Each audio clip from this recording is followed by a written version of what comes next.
All right. And Wednesday, yes, it is March 25th. Coming in at the 4 o'clock hour p.m. Eastern Standard Time, that is a new slot for Discussions of Truth. Thank you for tuning in. I am the host, Ian Hamilton Trottier, and what a show lined up for you today. That is 4 hours of Discussions of Truth coming your way. Coronavirus may be sparking a little bit of that, but regardless, what we started in 2020 because of demand are double headers.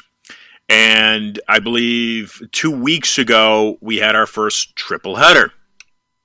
We are now doing a quadruple header Wednesdays at 5 p.m. Eastern Standard. You can find me right here at Wynwood 1, Miami Radio.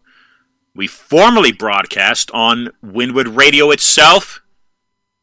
We retain a good working relationship, but we are now broadcasting on Wynwood1.com, Miami Radio, and a number of other platforms. Those include and are discussionsoftruth.com, freedomreserved.com, iantrottier.com, and finally at stopmassmedia.com. Because alternative news is the new news. If you haven't caught on, mass media is completely brainwashing you into occupying space in your brain with really non-essential elements and news that's, again, totally meant to sidetrack and keep you preoccupied. Does the political landscape, in other words, in the United States, seem to you like a reality TV show? Good. I'm glad you're listening. We shall proceed. At the 2:15 mark, at the 15 mark, we'll be receiving a very special guest. Okay? And always at that quarter mark, we receive the day's guest. So if you're listening to this in a post-broadcast platform, i.e. podcast, iTunes, Spotify, iHeartRadio, and you don't want to listen to me, fast forward to that quarter mark. That's when we receive our guest. And that is how it is every discussion of truth. Okay, so at the 5 o'clock hour, the normal slated hour, we're bringing on A. Ralph Epperson. He's an American author and historian. He's got a BA in business from the University of Arizona. He's dedicated over half a century. Ring a bell? If you caught the Jordan Maxwell episode, do so. You can see it and hear it on YouTube. That number of views is dramatically climbing. That is how we brought in 2020, was with Jordan Maxwell. Okay? He's 80 years old, and the knowledge that he has regarding the deep state and the mechanics that run the United States of America are extensive. Catch that episode. A. Ralph Epperson is somewhat of a parallel in regards to intellect. He, again, for a half a century, has been dissecting the American economy and the political makeup. His findings are eye-opening. Historical events, quote, occur by design for reasons that are not generally made known to the people. Zero Hedge was banned by Twitter about a month ago for posting alternative concepts regarding the coronavirus outbreak. They were banned from Twitter. Does that speak to you? It should, because as far as I'm concerned, and I'm not a lawyer by any means, that's a violation of free speech. Okay, so A. Ralph Epperson joins us with what we refer to as the New World Order. He's been studying it now for about 50 years. Following that, we're bringing on a special guest. Okay, like I said, this is a 4-hour program today. Micaiah Freeman will be joining us. Location, I'm not sure where he is, but he will be discussing DC dirty laundry and the 7 New World Order agendas accompanying the coronavirus outbreak. That'll be on at the 6 o'clock hour. So the 5 o'clock hour, we've got A. Ralph Epperson. The 6 o'clock hour, again at that quarter mark of the hour, Micaiah Freeman will be joining us. And today, because of the demand regarding the coronavirus, we'll be joined by J.P. Lindstroth. We will be receiving a Lindstroth report today. Okay? But to open the show, in about 8 minutes, we'll be bringing on, based in the UK, years before Dan Brown's research came to light in form of the Da Vinci Code, Oxford-educated British scholar Tobias Churton will be joining the program. He had long gained notoriety of his work within the Gnostic spirituality realm. His 1987 4-part drama documentary for Channel 4 UK television production, Gnostics, won the New York TV Festival Gold Award. Former Dutch theologian said about Tobias's work for Channel 4 that it would change the minds of millions. As of 2005, Tobias has lectured at Exeter University, where he is an honorary fellow and faculty member. He holds an MA in theology from Brasenose College at Oxford. He's born to the ancient Cheshire family in Sutton Coldfield, UK. Churton is considered Britain's leading scholar of Western Esotericism. He's a filmmaker, he's a poet, he's a composer and author. He's known for acclaimed biographies on William Blake, Elias Ashmole, G.I. Gurdjieff, and Aleister Crowley. Having authored over 20 books, Churton's current publication, Aleister Crowley in India, goes into the travels of Crowley into this mystical land. So, being rescheduled from a January date to today, in about 5 minutes, we'll be joined on Discussions of Truth by Tobias Churton. But before that, okay, I want to address a couple things. And these items are typically of importance with the program and regarding guests that we bring on. If you aren't aware, health around the world is in great jeopardy today. Yes, the coronavirus is exacerbating that. What do we have? About 18,000 deaths at the moment. Okay, this is totally, in large part, overdrawn by media, in my opinion. I'm not saying the coronavirus isn't dangerous. Yes, it is. People are dying.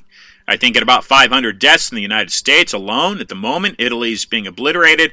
The Chinese, there's reports that they have it under control. There's reports they don't have it under control. What is a fact is that in the United States it's not under control. But why would Zero Hedge be banned for posting an alternative look at how the outbreak happened? Was it biological warfare? Was it a lapse in security? An accidental outbreak? Does it really come from a bat? I don't really know the virus that well, but I know that the world is in global lockdown. And that right there coincides with the New World Order, almost lock and key. So at about 18,000 deaths, put that in perspective, if you've ever caught the flu, which with a healthy immune system, Zika, what I started talking about in 2016 in Miami Beach, to a healthy immune system, Zika caused cold and flu-like symptoms. Well, there's a parallel with that in the coronavirus, isn't there? 290,000 to 650,000 deaths, so at an average 450,000, I guess, deaths annually are caused by cold and flu. Yet only 18,000 deaths so far in a 4-month period from the coronavirus.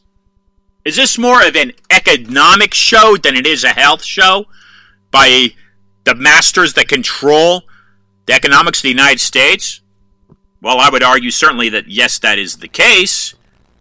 And I can get into that, but I'm not going to get into it at the moment. I'm going to shift gears because I want to get these 3 points out before we bring Tobias on, because he's standing by.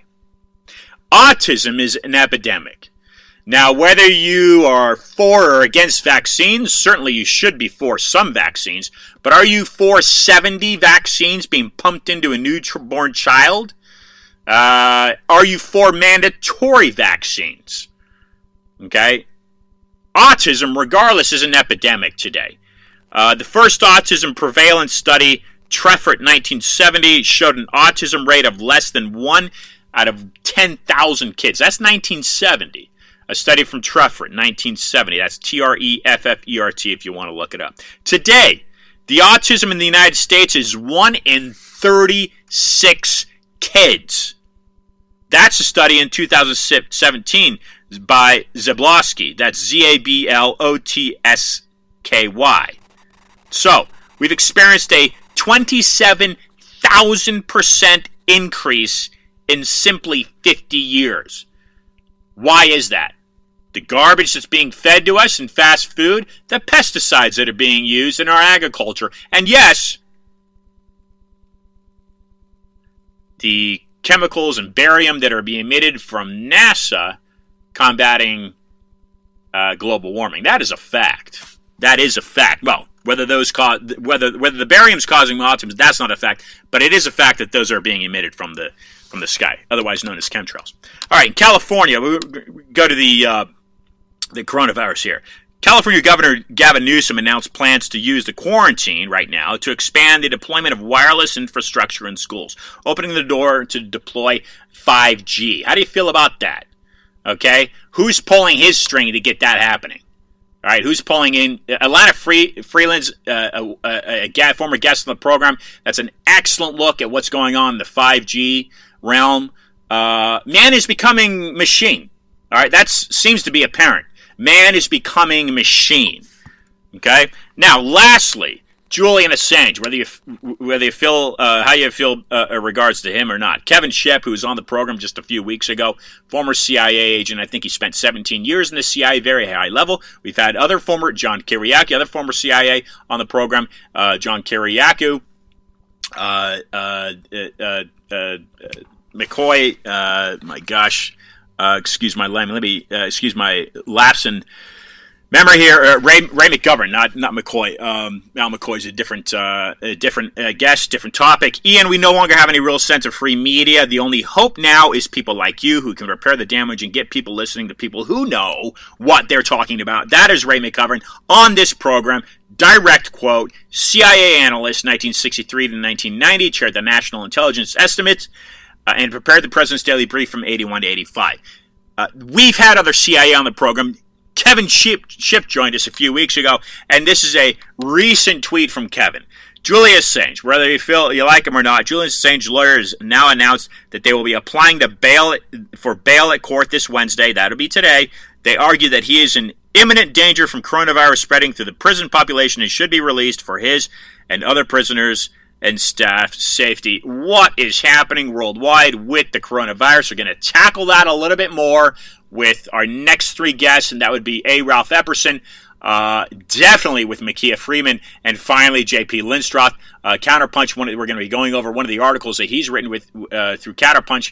That'll be at the 7:15 mark, again, the 7 o'clock hour. Okay, this is Discussions of Truth. I am Ian Hamilton-Strache. Look for the book, Freedom Reserved, No More Lies, being released next month. That's just a few weeks via Trine Day. You can pre-order right now on Barnes & Noble and at Amazon. Again, Trine Day release. That's the publisher. The book, again, is Freedom Reserved, No More Lies. And donate to the program. Get a shirt. I recommend you get a shirt. Of course, they're soft, very comfortable. You enjoy wearing them to the supermarket or anytime you get let out of your quarantine house. Prism. Pardon the lapse in vocabulary there. StopMassMedia.com. You can get those shirts at StopMassMedia.com. No more lies. Okay, now bringing on our first guest today. We're going to Skype him in here. So, here we go.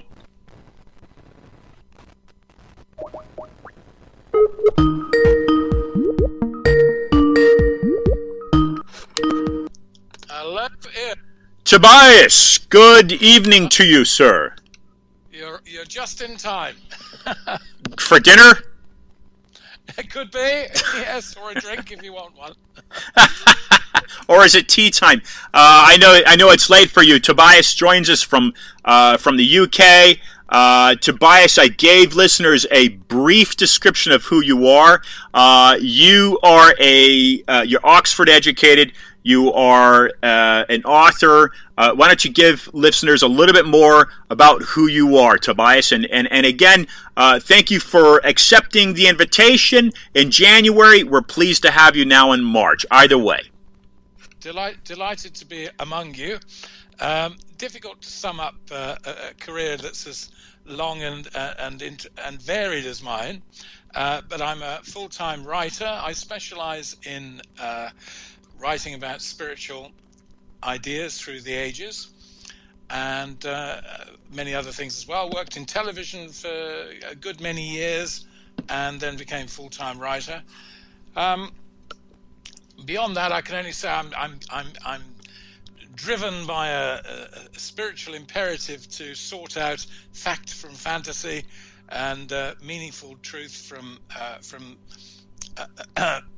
well, a fantasy, frankly. But great specialization in secret societies, Freemasonry, Rosicrucianism, the Gnostic tradition, and many subjects which appeal to many people. Well, Tobias, that's great. I mean, you're talking about identifying facts in kind of a mystic and Gnostic realm, which would be incredibly hard to do, but you seem to have that. One thing I wanted to point out for listeners, and I mentioned this again in the pre-show, is that Tobias, you are from an ancient UK family, the Cheshire family of Sutton Coldfield. Well, tell us more about that. Oh well, no, our family, the Churtons, originally come from Cheshire. And we probably came over after William the Conqueror, the Norman,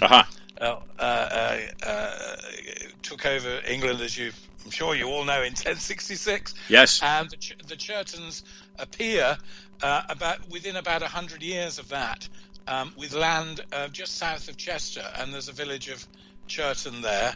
And my family has been in Cheshire and Shropshire and now Staffordshire for the last 900 years. Incredible. I think that's hard for Americans to grasp. Certainly their ancestry, if they've looked at it, gives them a better grasp on it. But having a family located in a specific geographic area of a country of origin, that's obviously not possible for any American to identify with that. So that's a really cool aspect of your history. Of course, now you mentioned William the Conqueror, and this is something that we've discussed on the program. And we've had on the program various people from the UK. In fact, last week we had on Ronan Ronan Palin. He's a professor at the City University of London. Pardon me.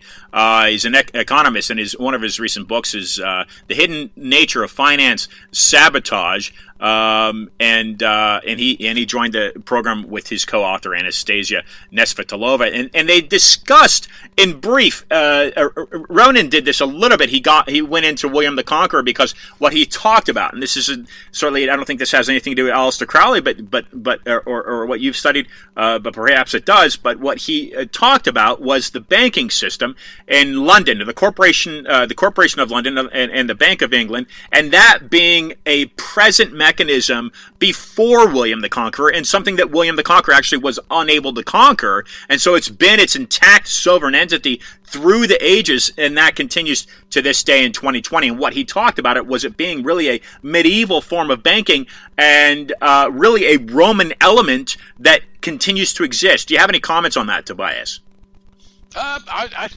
Banks are places that I think I try to avoid most of the time, but my understanding was that the Bank of England was founded in the 17th century, which is a good 600 years or so after William the Conqueror. So that's a news to me. The banking that took place in the Middle Ages, I think, was very different. I'd understood that most of the lenders of money in the Middle Ages in England tended to be Lombard bankers who came from North Italy, who originated terms like bankrupt. When they ran out of money, they would smash the bench they used to sit on. That's the origin of the word bankrupt. So I don't think a sophisticated capitalizing banking that has made the British Empire so successful in its best years really appears until the 17th century. So I'd be very interested in what evidence that I don't think William the Conqueror and people of that type were very interested in lending money. I think they tended to force people to give them money, and when there was a parliament by the 14th century, they would get the House of Commons to vote them money or else. But until the English Revolution, 17th century, kings didn't chat to bankers; they just forced them to do things. Yeah, but I may be drawing a parallel where I shouldn't with the Bank of England Corporation of London, but that is the information that he conveyed. So let's get in, Tobias. Let's get in a little bit to Aleister Crowley. And of course, tell us exactly what drives you, because Aleister Crowley in India, the secret influence of Eastern mysticism on magic and the occult, certainly is, as far as I know, your recent publication. But you've released prior publications regarding the life of Aleister Crowley. What is it about Aleister Crowley? Tell listeners a little bit about what they need to know about Aleister Crowley, and then we can get into the India portion of what he found in India through his adventures there. Yeah, Aleister Crowley, it's Crowley as in holy rather than Crowley as in Fowley. Aleister Crowley was the pen name of Edward Alexander Crowley, who was the son of a Plymouth Brethren, which is an exclusive, some would say extreme Protestant sect. His father was a preacher, a wealthy man. He was brought up in a solidly upper middle class family in the late Victorian era, and he rebelled after his father died when he was 12 years old. He rebelled against this heavily Christianized upbringing and embraced girls, card games, fun, but also he took his intellect onto a totally different level, and he wanted to become a diplomat. He went to Cambridge University, and he was all set for a diplomatic career, and he had a kind of revelation that whatever you could achieve as a diplomat, politician, whatever, was of very limited value. And he came to see that human history was ultimately dictated by spiritual powers, and he came to believe this very strongly. But what he made it his life's work was to examine this idea scientifically. And this marks him out as very, very different from so many of the theosophical seekers after spiritual truth of the late Victorian and 20th century. And he carved his own road, founded effectively his own religion, and thelema, from the Greek for will, and which was a magical religion, which of course is still and growing, I think, quietly in the world today, which has been attacked almost since he started. He was attacked by Christian groups at the University of Cambridge. But he then became notorious because his name was used by popular press people to attack existing movements that they did not approve of.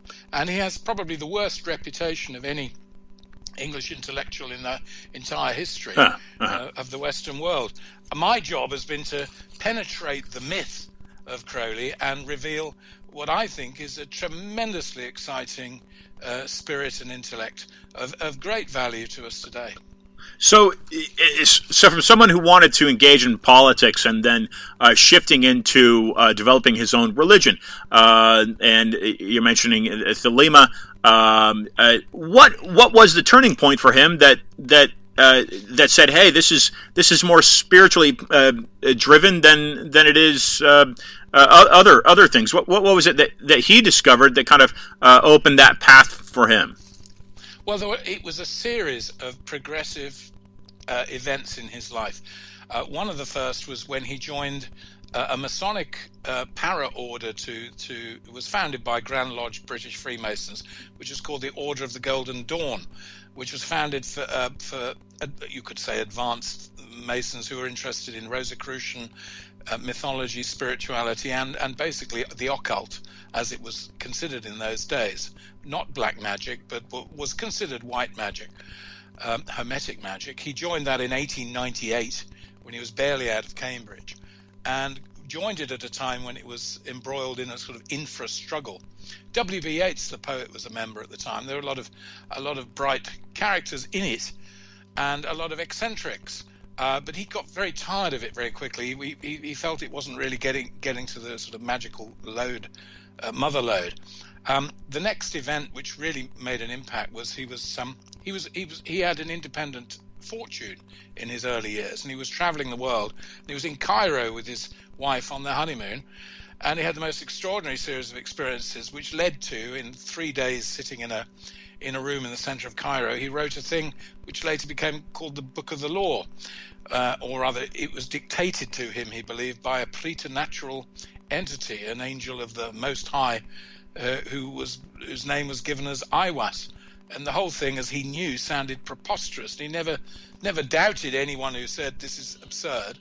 But the Book of the Law is there, it can be read, and you can interpret it how you will. It's one of the most extraordinary pieces of writing in English, I think, that has ever been known, and still has huge enigmatic characteristics. He himself tried to deny it for many years. I don't think he really wanted the idea of, he didn't want to be the start of a cult. And but his life was buffeted to the extent that eventually he sort of accepted the role that the Book of the Law laid out for him, which was a new revelation that the basic dispensation which was governing the planet had changed in 1904 in April at the time of his writing. I mean, it sounds utterly preposterous. And, but the more you go into it, the more he held this belief to the end of his days. He was the intimate of many extraordinarily minded people. He knew Einstein. He knew Schrödinger. He was. This isn't a sort of do-it-yourself astrologer. Right. You make it up. This was a highly brilliant man. Been compared to Winston Churchill. It's sort of been called the Churchill of the occult. And his biggest following turned out to be, before he died, was in the United States.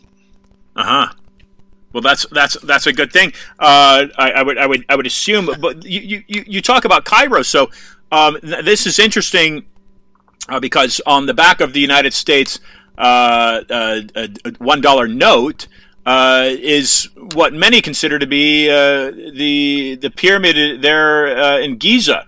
I'm sure you're familiar with this, and so there is, maybe Crowley was on to some type of a pathway that resonates through various civilizations historically in regards to this spiritual enlightening.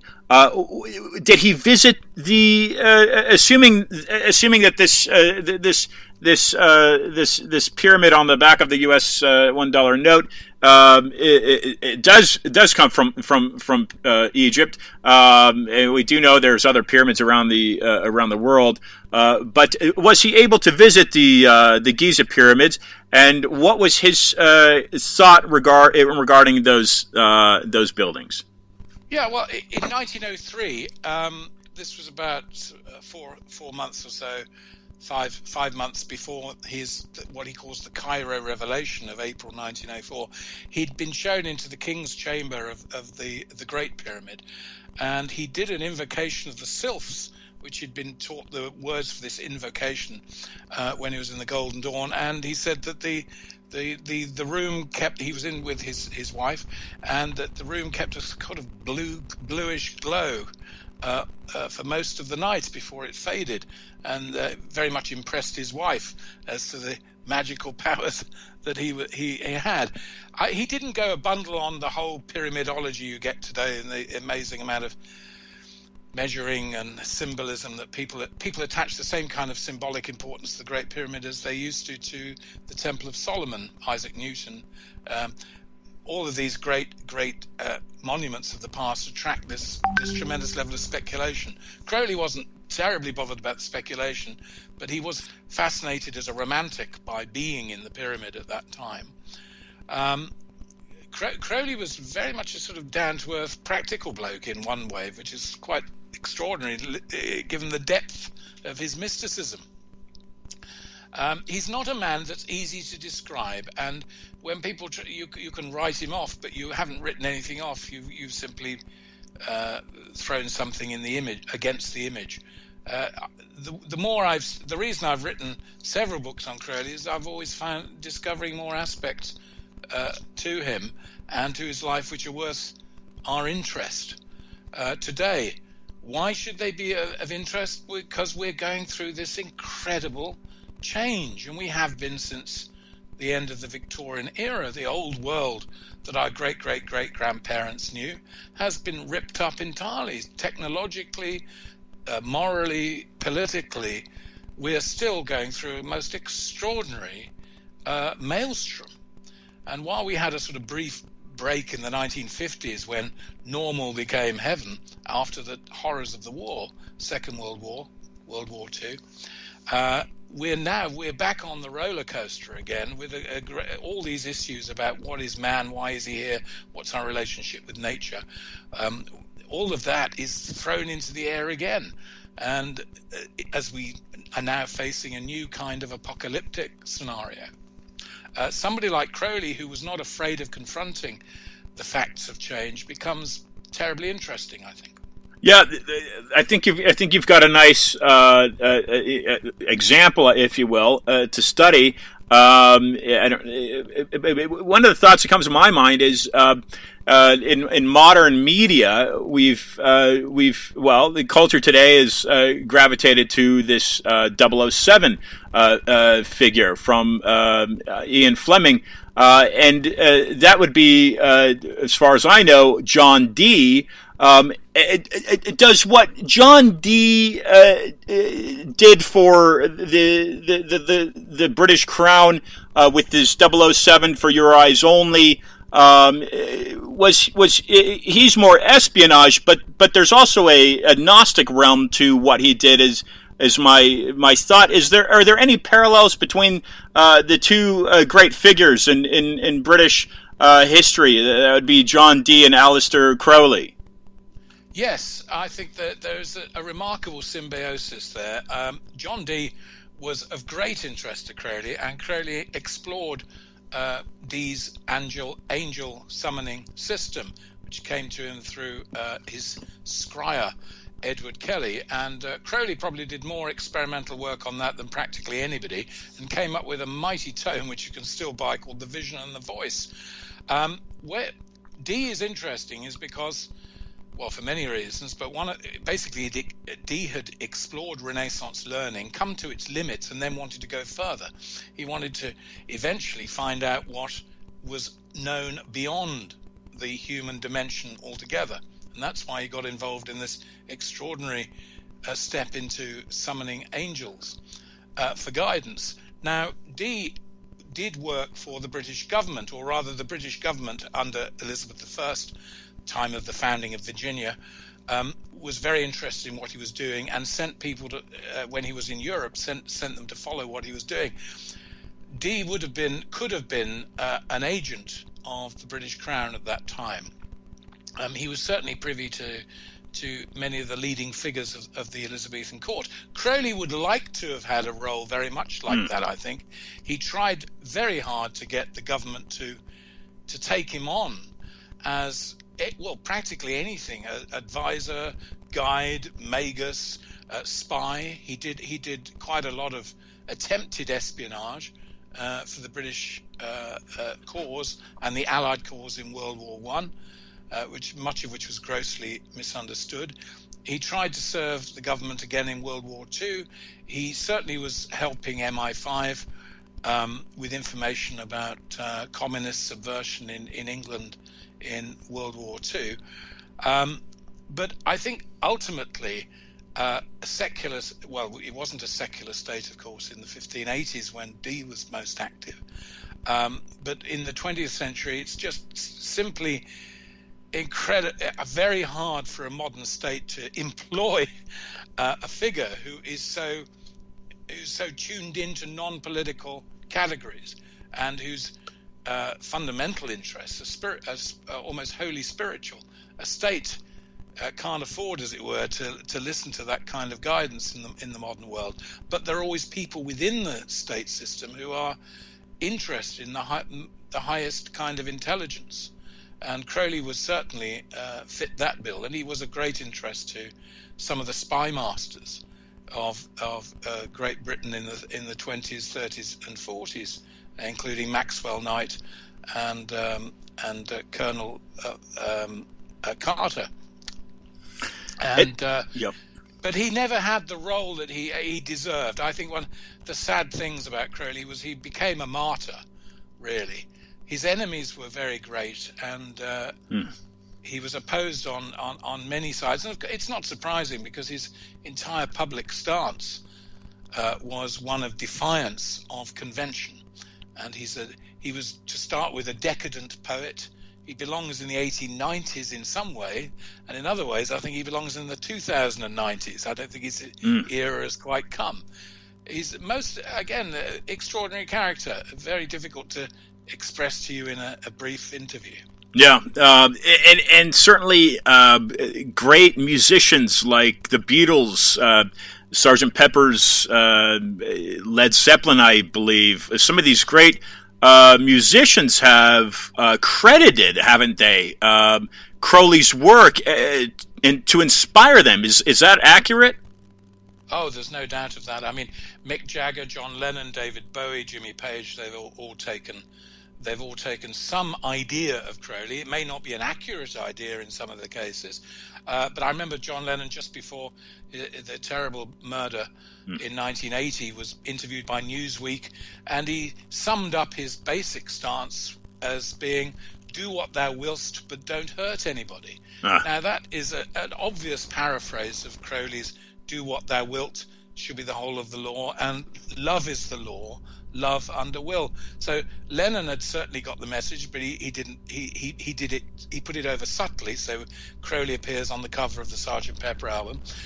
Jimmy Page put "Do What Thou Wilt" on the lead-out groove of Led Zeppelin 3, the one with "Stairway to Heaven," and he's still the owner of probably the largest collection of Aleister Crowley's paintings in the world. David Bowie mentions Crowley in The Golden Dawn in several of his early songs. I think we did get in touch with David Bowie some years ago to get a comment on the biography of Crowley I wrote, and he sort of was a bit sheepish. He wished it well, but he said his Crowley interest was a bit in the past. I also contacted Peter Brook, the great theatre director, and you get this.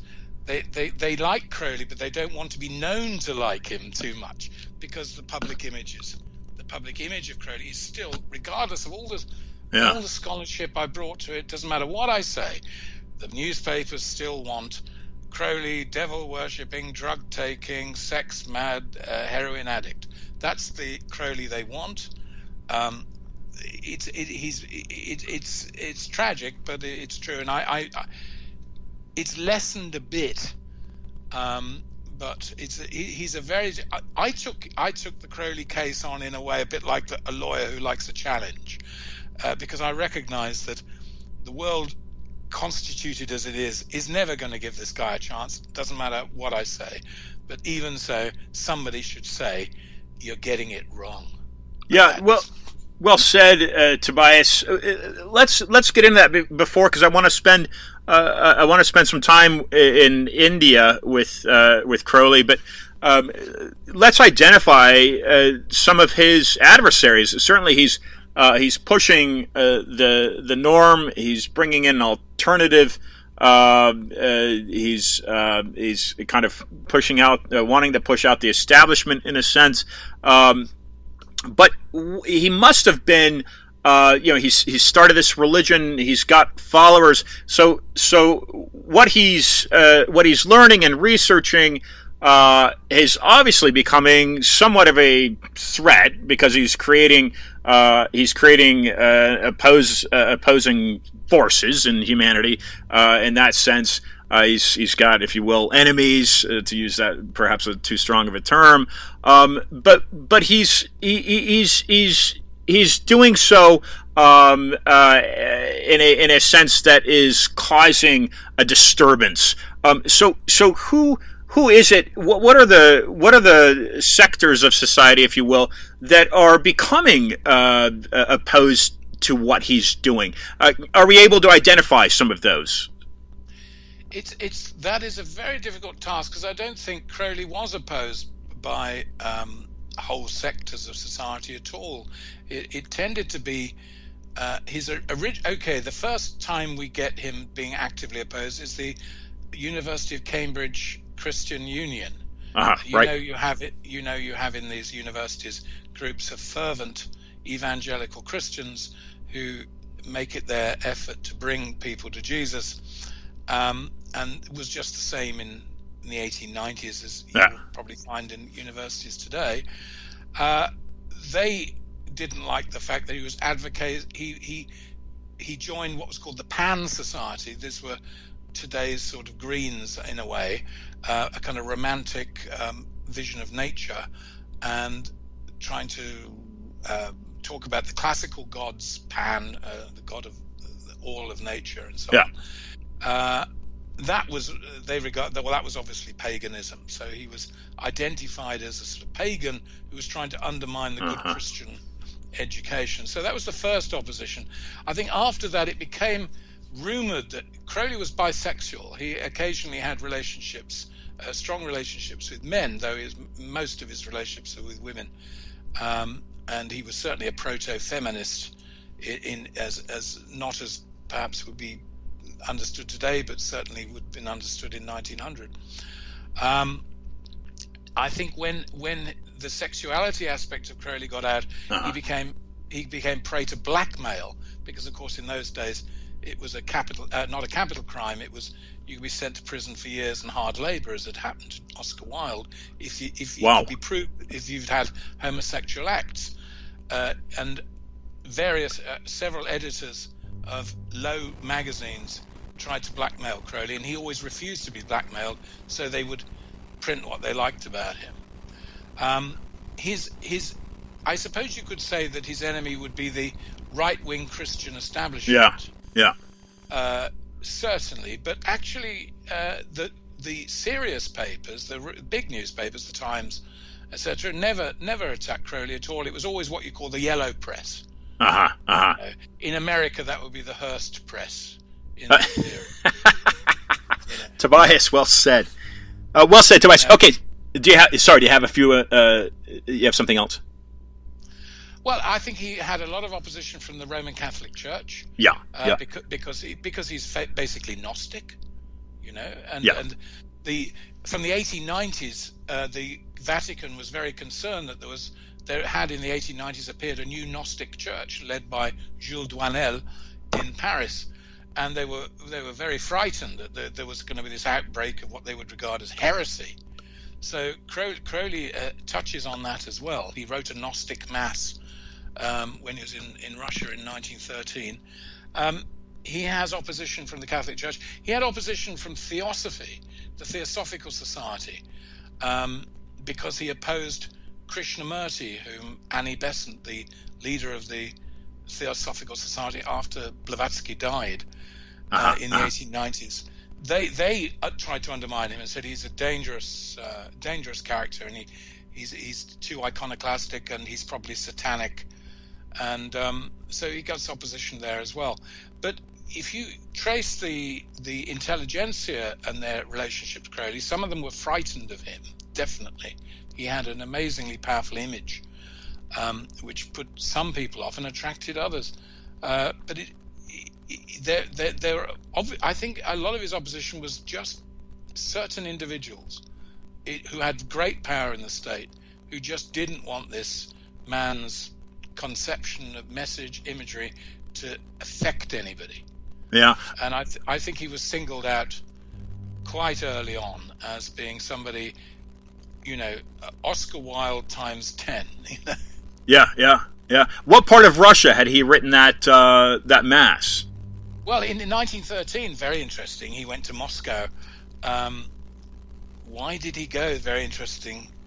It's very, very unclear why he went. He'd originally gone to St. Petersburg in the 1890s to learn Russian, to train to be a diplomat.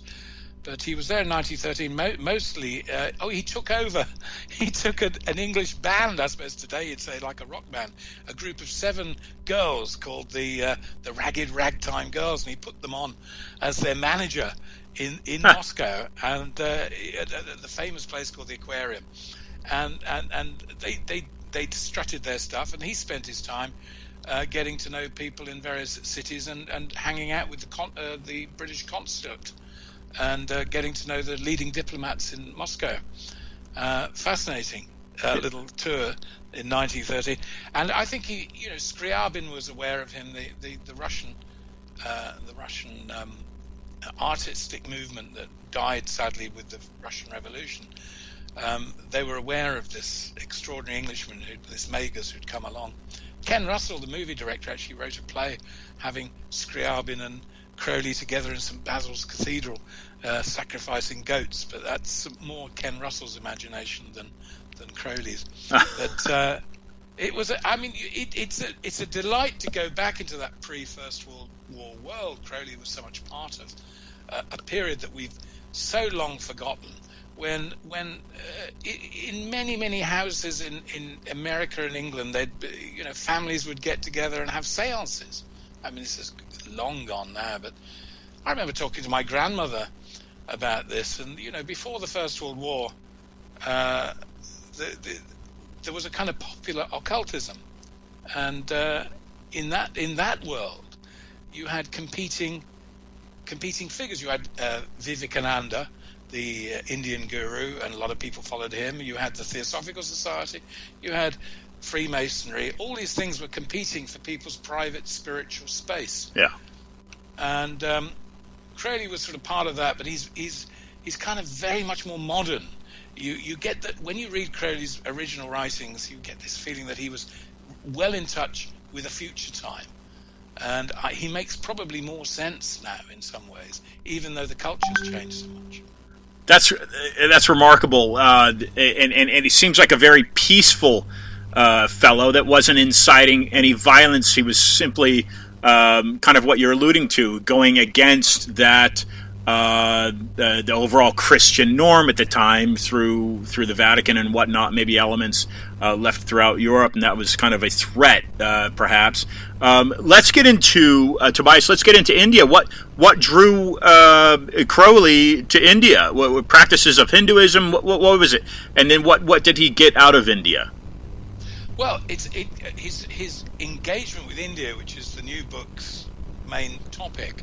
I anyway wanted to write a book which explained to everyone today what we mean when we talk about Indian philosophy, Vedanta, and Buddhism, and these things that people tend to confuse and mix up, and the main schools of Indian philosophy. So in one way, Crowley was my excuse to write about Indian religion and philosophy. But the more I got into it, Crowley's own engagement with India was profound and fascinating. He came to India because his best friend in London, who was a very poor chap, an electrical chemist called Alan Bennett, who was one of the most brilliant young men of the Golden Dawn organization. He got tired of magic. He trained Crowley in magic. They'd done all sorts of experiments, invocations, evocations at Crowley's flat, and Bennett was terribly ill with asthma, and Crowley arranged money to be provided so he could go to Ceylon, which was thought to be much better for asthmatics. And Bennett wanted to go because his heart's desire was to study Buddhism and to become a Buddhist. And he'd read classics of Buddhism, and he thought, this is better than magic. Magic's piddling around on the bottom of the mountain, and he wanted to go to the peak. Bennett, off he went to India. Crowley went mountaineering in Mexico, went to America, and then in 1901 he set sail from San Francisco to go and see his old friend, Alan Bennett, who was lecturing at the Theosophical Lodge in Colombo, in Ceylon, modern Sri Lanka. And Bennett trained him in Raj Yoga, and Crowley made great advances in the company of Bennett in Ceylon in 1901, and became effectively a Buddhist and thought he was a Buddhist, and was very seriously interested in leading a sort of conversion group, a Buddhist Sangha, to come to Britain and announce the new Buddhist era. I'll give you an example. He sent out Christmas cards in Christmas 1904 saying, "Wishing you a speedy termination of existence." That was his take on Buddhism. And so he studied the high trances of the Theravada Buddhism in Ceylon, and then he went over to mainland India and went to Calcutta and then across India, exploring everything he could find before attempting the world's first ever attempt on K2, the world's second highest mountain, which he was a leader of that expedition with Oscar Eckenstein, his friend, which was a pioneering expedition. Oscar Eckenstein, his best mate in mountaineering, invented the crampon, without which people wouldn't. My goodness, yeah. And this was 1902, and it was an incredible attempt. They had no oxygen. It was all done. They went up there in clothes today you would hardly think suitable for a weekend in the Adirondacks, and they went up K2 in this stuff, and most incredible. And Crowley was suffering from malaria, and he's at the highest point anyone's ever spent on any mountain. Oh, and wow. he's writing a play on the mountain in howling winds, virtually frozen to death, at the highest point any man's ever been. Quite absolutely extraordinary guy we're talking about here. And he then, in 1905, he went back to India and took on Kanchenjunga on the Nepal Sikkimese border. And that wasn't climbed, in fact, till the 1950s. So again, 1905, well ahead of his time. And he led that expedition. It ended in tragedy. There was several people killed. But still an incredible achievement. And I managed to get some fabulous photographs of these very early pioneering mountaineering expeditions. This idea, you are a mountaineer, you're also a poet, you're also a mystic. This is what attracted me to Crowley in the first place, because I was interested in all those three things: mountaineering, poetry, and mysticism. So that's how my original interest started, when I was at Oxford studying theology, and I joined the Mountaineering Society. And that's incredible. That's where I first heard about him. But he's really pushing the physical limits as he's pushing spiritual boundaries, in a sense. Yes, yep. Yeah. His whole system is the bringing together of the physical and the spiritual. That's one of the distinctions of it. Tobias, I want listeners to hear briefly and if there is any overlapping, what is the Da Vinci Code in your, and this is just totally off subject here, what are your thoughts on the Da Vinci Code? It's been a number of years since that was a mainstream item of interest, but what are your thoughts on that? Yeah, well, the Da Vinci Code is one of these splashes that you get every so often that introduce a huge audience who'd never really thought much about it into the whole mystical, magical world. And Dan Brown has achieved that with that book, even though the subject matter of the book, of course, was well explored before by Michael Bagent and Richard Lee. I knew Michael Bagent very well, and Lynn Picknett and Clive Prince's books. But he took that and created a story out of it. The essence of things like the Da Vinci Code goes back to what I call occult Paris of the 1890s. It was Josephin Pelledin who said that Da Vinci was a grand master of the occult inheritance of the secret doctrine through history. He didn't mean by that it was an order of Zion or anything like that. Pelledin, who was the great occult showman of the early 1890s in Paris, was trying to create a new artistic movement which brought spirituality into art and art into spirituality. And he wanted to lead religion back to this Gnostic experience of the inner revelation that comes to people who strive within and don't simply accept what is fed from without.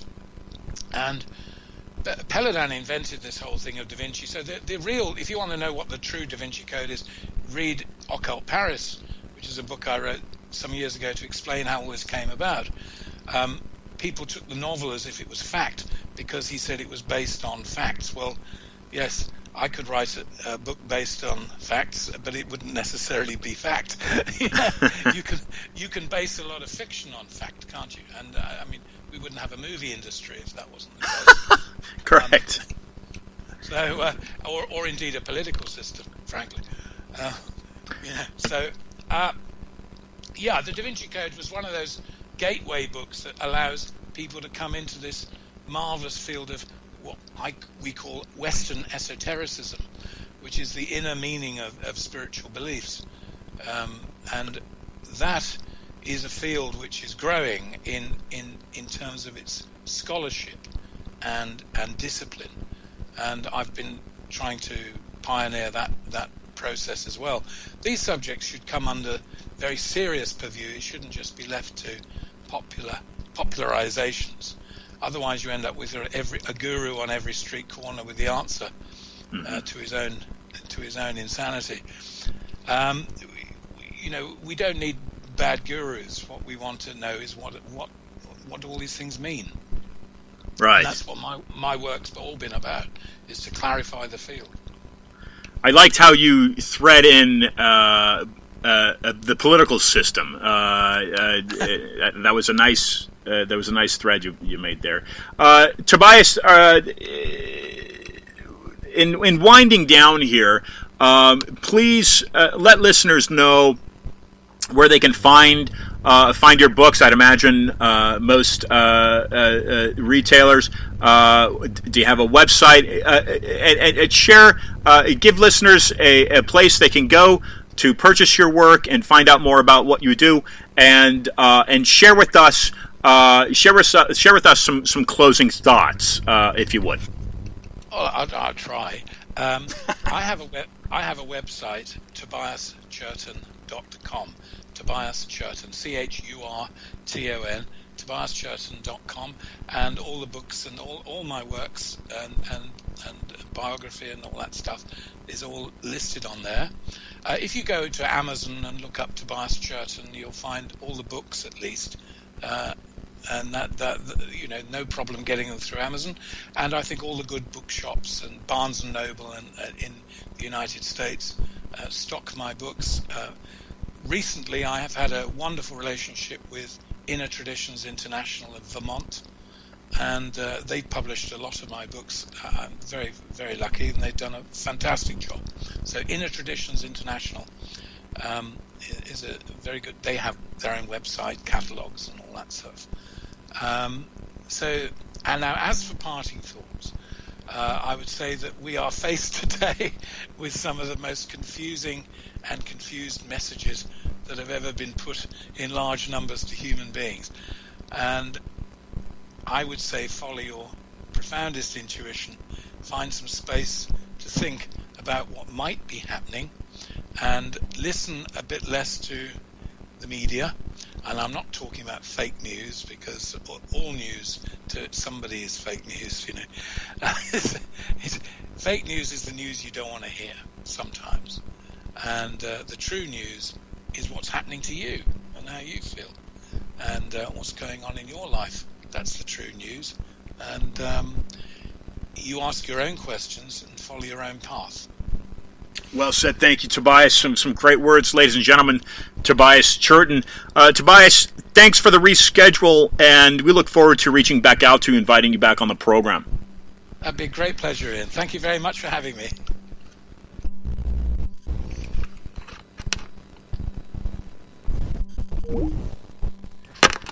Ladies and gentlemen, Tobias Churton, sorry for that delay there. What you've got is